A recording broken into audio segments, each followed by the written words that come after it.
যারা দীর্ঘদিন ধরে এই রোগে ভোগার পরে আর না পেরে তবেই ডাক্তারের কাছে এসেছেন। কারণ এই রোগটা নিয়ে কথা বলতে আমরা অনেকেই লজ্জা পাই, ডাক্তারের কাছে যেতে চাই না, তাই ক্রমশ রোগটা জটিল হতে থাকে। আমি এই ভিডিওটি করছি রোগটির কারণ ও সমাধান খুব সহজ ভাষায় বুঝিয়ে দিতে। কি কারণে কি হচ্ছে সব কিছুই আপনি জানতে, যেখান দিয়ে পায়খানা বের হয়ে যায়। এই পায়ুপথের মুখ সাধারণত বন্ধ থাকে। আমাদের যখন প্রয়োজন হয় আমরা চাপ দিয়ে সেই পায়ুপথের মুখ খুলে শরীর থেকে পায়খানা বা মল বের করে দেই। পায়ুপথের মুখ বন্ধ রাখতে সেখানে বেশ কিছু জিনিস একসাথে কাজ করে।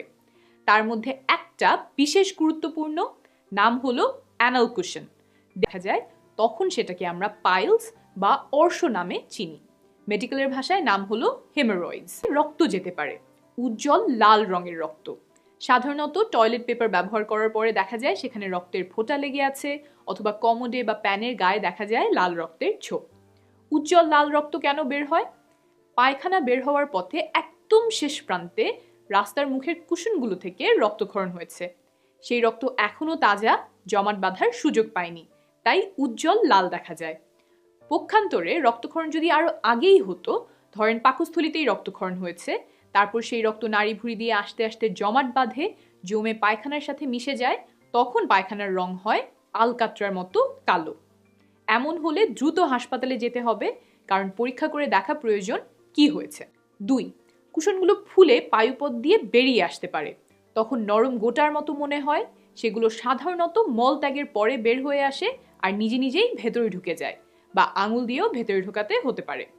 আবার কারো কারো ক্ষেত্রে পাইলস এমন পর্যায়ে পৌঁছে যায় যে আঙুল দিয়েও আর ভেতরে ঢোকানো যায় না। 3. অনেকেই দুশ্চিন্তা করেন এই রোগে ব্যথা কেমন হয়। সাধারণত তীব্র ব্যথা হয় না, তবে কখনো কখনো তীব্র ব্যথা হতে পারে।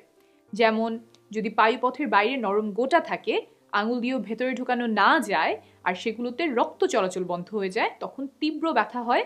সাধারণত এই তীব্র ব্যথা 1 থেকে 2 দিনের জন্য হয়। তীব্র ব্যথা হলে একজন ডাক্তারের পরামর্শ নেবেন। যদি শীঘ্রই ডাক্তারের কাছে যাওয়ার সুযোগ না থাকে, তাহলে কিভাবে ব্যথা কমাবেন সেটা নিয়ে একটু পরেই বলছি। ডাক্তারের পরামর্শ অনুযায়ী ওষুধ খাওয়ার পাশাপাশিও এই কাজগুলো করতে পারবেন। 4. পাইলস হলে এছাড়াও আপনার পায়ুপথে চুলকাতে পারে, পায়ুপথ দিয়ে পিচ্ছিল কিছু পদার্থ বের হতে পারে, যেটা দেখতে শ্লেষ্মার মতো। মলত্যাগ করার পরেও মনে হতে পারে যে পেট পরিষ্কার হয়নি, আবারও মলত্যাগ করতে হবে। একটা গুরুত্বপূর্ণ অংশ হলো কোষ্ঠকাঠিন্য দূর করা। এর জন্য একটা ভালো ওষুধ হচ্ছে ইসবগুলের ভুসি। আমরা সবাই এই ওষুধ কম বেশি চিনি, তবে সঠিক ব্যবহার ও সাবধানতা অনেকের অজানা। তাই ইসবগুলের ভুসি কিভাবে খাবেন, কখন খাবেন আর কখন খাওয়া উচিত না সেটা অল্প করে বলে দিচ্ছি। প্যাকেটের গায়ে লেখা নির্দেশনা অনুযায়ী পরিমাণ মতো পানি নিয়ে তাতে ইসবগুলের ভুসি ভালোভাবে গুলিয়ে নেবেন, যাতে শরবতটি দেখতে পরিষ্কার বা হালকা ঘোলা দেখায়। বানানোর পর রেখে দিবেন না, সাথে সাথেই খেয়ে ফেলবেন। অনেক রোগীর কাছ থেকে শুনেছি যে শরবতটি গুলিয়ে তারা রেখে দেয়, এটা কিন্তু সঠিক ব্যবহার নয়। রেফারেন্স নিচে দেয়া আছে। সাধারণত দিনে 2 বেলা খেতে হয়, খাবার খাওয়ার পরে খেলে সবচেয়ে ভালো। ইসবগুলের ভুসি খেলে দিনে অন্তত 2 লিটার করে পানি পান করবেন। অল্প কিছু মানুষের ক্ষেত্রে দেখা যায় যে ইসবগুলের ভুসি খেয়ে পর্যাপ্ত পরিমাণ পানি না খাওয়ার ফলে গলনালী এবং অন্ত্রের মুখ আটকে যায়। আপনি অবশ্যই এই ঝুঁকি নিতে চাবেন না। কিছু কিছু সময়ে এই ইসবগুলের ভুসি খাওয়া যাবে না। সেগুলো কি কি? 1. রাতে ঘুমানোর ঠিক আগে খাবেন না। তাতে আপনার বৃহদন্ত্র, অর্থাৎ শরীরের যেখানটাতে মল তৈরি হয়, সে জায়গার মুখ বন্ধ হয়ে যাওয়ার সম্ভাবনা বাড়ে। চিকিৎসা বিজ্ঞানের ভাষায় এটাকে বলে অবস্ট্রাকশন। এটা একটা এমার্জেন্সি। এমনটা হলে জরুরি ভিত্তিতে হাসপাতালে যেতে হয়। আপনার আগে যদি এমনটা হয়ে থাকে, তাহলে আপনি ইসবগুলের ভুসি খাবেন না। 2. যদি পেটে ব্যথা, বমি ভাব বা বমি হয়। 3. আগে ইসবগুলের ভুসি খাওয়ার পরে আপনার শরীরে যদি বিরূপ প্রতিক্রিয়া হয়ে থাকে। 4. যদি দীর্ঘদিন ধরে কোষ্ঠকাঠিন্যের ফলে পায়ুপথের মুখে পায়খানা আটকে গেছে এমন হয়। 5. যদি আপনার পায়খানা বা মলত্যাগের অভ্যাসে হঠাৎ পরিবর্তন হয় এবং সেটা 2 সপ্তাহের বেশি থাকে। 6. আগে থেকেই পায়ুপথ দিয়ে রক্ত যায় এবং সেটার কারণ এখনো জানা যায়নি। 7. যদি কোলোনিক অ্যাটনি বা বৃহদন্ত্রের মাংসপেশি দুর্বল বা ধীর গতির এমন রোগে ভোগেন। ডাক্তারের পরামর্শ ছাড়া নিজে নিজে একটানা অনেক দিন ইসবগুলের ভুসি খাবেন না। এটা কিন্তু একটা ওষুধ।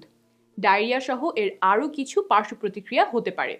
3 দিন ব্যবহার করার পরে কোষ্ঠকাঠিন্যের কোনো উন্নতি না হলে ডাক্তারের পরামর্শ নেবেন। এবার আসছি ব্যথার ওষুধ প্রসঙ্গে। ব্যথার জন্য প্যারাসিটামল খেতে পারেন।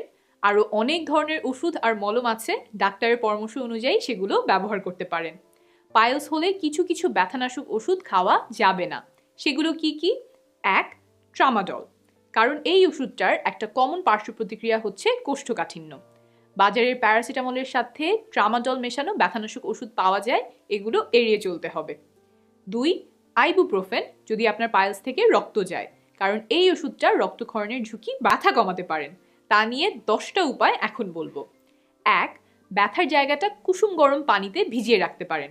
ছোট বাচ্চাদের গোসল করা এমন একটা বড় বলে কুসুম গরম পানি নিয়ে সেখানটাতে বসতে পারেন। সদ্য যারা মা হয়েছেন তাদের পাইলসের সমস্যা থাকলে দেখা যায় বাচ্চা হওয়ার পরে প্রথম কয়েকদিন সমস্যা বেড়ে যায়। তাদেরকেও এই কুসুম গরম পানি ব্যবহারের পরামর্শ দেওয়া হয়। তারা এটা দিনে 3 বার পর্যন্ত করতে পারেন। আর মায়েরা কোথাও বসার সময় একটা বালিশ ব্যবহার করে সেটার উপর বসতে পারেন। 2. একটা প্যাকেটে কিছু বরফ নিয়ে সেটা তোয়ালে দিয়ে পেঁচিয়ে পায়ুপথের গোটাগুলোর উপর লাগাতে পারেন। 3. বিছানায় শুয়ে পা উঁচু করে রাখতে পারেন, তাহলে গোটাগুলোতে রক্ত চলাচল সহজ হবে। পায়ের নিচে বালিশ দিতে পারেন। খাটের পায়ের নিচে কোনো কিছু দিয়ে খাটের এক পাশ উঁচু করে সেদিকে পা দিতে পারেন। 4. পায়ুপথ পরিষ্কার পরিচ্ছন্ন আর শুষ্ক রাখবেন। মলত্যাগ করার পরে খুব জোর দিয়ে মুছতে যাবেন না, টয়লেট পেপার হালকা ভিজিয়ে তারপর সেটা দিয়ে মুছতে পারেন। 5. মলত্যাগ করার সময় খুব জোরে চাপ দেওয়া যাবে না। 6. অনেক লম্বা সময় ধরে মলত্যাগ করবেন না। টয়লেটে বসে বসে মোবাইল চালানো, বই পড়া বা অন্য কাজ করাতে মনোনিবেশ করবেন না। মোট কথা, প্রয়োজনের অতিরিক্ত সময় টয়লেটে বসে থাকবেন না। 7.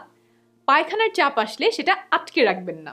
পায়খানা আটকে রাখলে দিন দিন সেটা থেকে পানি শুকিয়ে শক্ত হতে থাকে, তাই চাপ আসলে দেরি না করে বাথরুমে চলে যাবেন।